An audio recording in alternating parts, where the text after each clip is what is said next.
Okay, so let's talk a little bit about the history of cast iron and some of the older pieces that are out there, okay?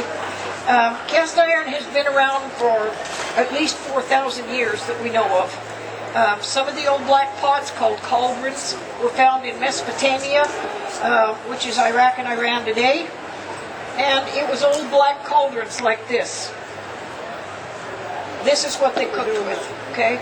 So it was a pot that went into... She did do a smiley face. Cool. She put hair on it. So that's a lady smiley face. So when these black cauldrons came to be, and let me explain to you, how many of you have heard, part of this is an old wives' tale in cast iron. How many of you heard about no soak in cast iron pots and oil them and put them away? That was exactly what we were all taught. I was even taught that when I first started. But about 20, 25 years ago, I started teaching to the colleges, and everybody wanted to know why. So I started doing some research, and here's what I found out from the experts at the foundries, the engineers, and the chemists. This cast iron is a real special metal. Okay, it's the only metal you got that's got pores. So when it's cold, it's like this. When it's hot, it's like this. They open up, they form a moisture. It circulates in your oven until it's done. When it's done, it vents under the lid. Most of the old cauldrons and the kettles, grab that kettle over there. Most of the cauldrons and the kettles did not have lids. They didn't have lids at that time. These were made by being hammered out. They weren't this smooth, okay? They were pretty rough because nobody really knows who the first foundry was or how anybody even discovered. My theory, and it sounds good, so I'm going to tell you, my theory was somebody probably built a fire on an iron ore field and it dished out. And they saw that by it, they could make a mold. Or they could put a fire in it, it would set the whole area on fire and burn up the weeds. So this type of a kettle was one that they had. I'll set this down. It's okay. I'm going to need it again. And this is what they call the sprue. Okay, this is where they poured it. These are all poured upside down, guys, like this. Today, we make them in sand molds. Up until about 1707, they were made in clay molds. And then a man named Abraham Darby came over from the Netherlands, from the Scandinavian countries, the Dutch countries and that, and he started finding out that there was a casting system done with sand. So he went to England to find out about it. Well, it turned out to be perfect.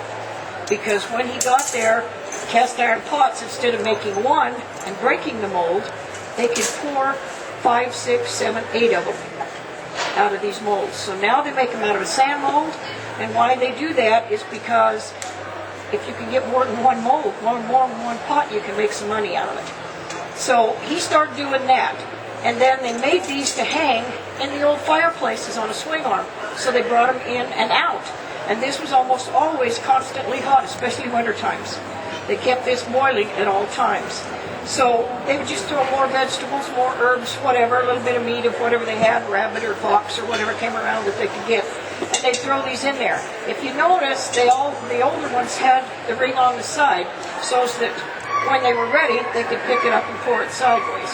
This was especially handy when they were making the balls for the old black powder guns, because they could pour the lead out of it and into a pot. So when they started doing these, the black cauldrons came to being, and they were taken to the village. They were set in the middle of the village. They built a fire around it. The hunters went out, and everybody hunted for everybody else. It was a community thing at that time. That's how they survived. So they put these in the middle of the village. They built the fire around it. When they built the fire around it, they took the animal, and they would clean off all the meat, jerky it out, whatever they were going to do, eat it that day, throw the bones and what was left of the meat on the bones in the pot, fill it full of water, and boil it for 30 to 36 hours. When that was done, they would take out the bones, and all the marrow and everything was out of them, so it was really a good deal. On top was a layer of tallow, anywhere from 2 to 6 or 8 inches. And they'd take that tallow out, set it aside. The best part of the tallow went to make candles. The other part of the tallow they just left sitting there. In the bottom is that jelly-like substance.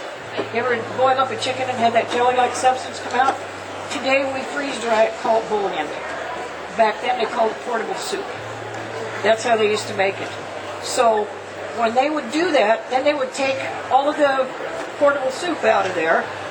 And then they would throw the other part of the tallow back in, 6 or 8 scoops full of ash out of the fireplace, a couple of cups of lye, and they'd boil it with a little bit of water for another 30, 36 hours, and it came out to lye soap. And that's what they made, was lye soap in these. So if you've been told not to put soap in them, it doesn't hardly make sense. Because the reason they told us that was when the mountain men were using these, and they were the first one to give us instructions on how to use the cast iron pots when they came across. There was the East Coast that started this. The pots came across, they were put on a wagon. When they were put on a wagon, they were taken from farm to farm or village to village, and they traded the pots or sold the pots. And every time they'd come, they'd hear them clanking together like that coming down the road, because they couldn't set them on the floor joists, on the wood on the floor of the wagons. As they bounced, they loosened those joists, so they hung them on hooks on the side or with the dome over the top. So when they did these, they started using these, they would, they made soap in it. So the mountain men did it, but they didn't have a fire to put it back on and dry it. So when they got through, they were trapped in furs. They didn't want anybody to find them. They didn't want anybody to know where they were. So they kept it a secret by using the fire, cooking their stuff, then hurrying it out in the fire. And now they got a pot that they've used, and it needs to be dried. The only way to dry this is with fire. Hang on a second.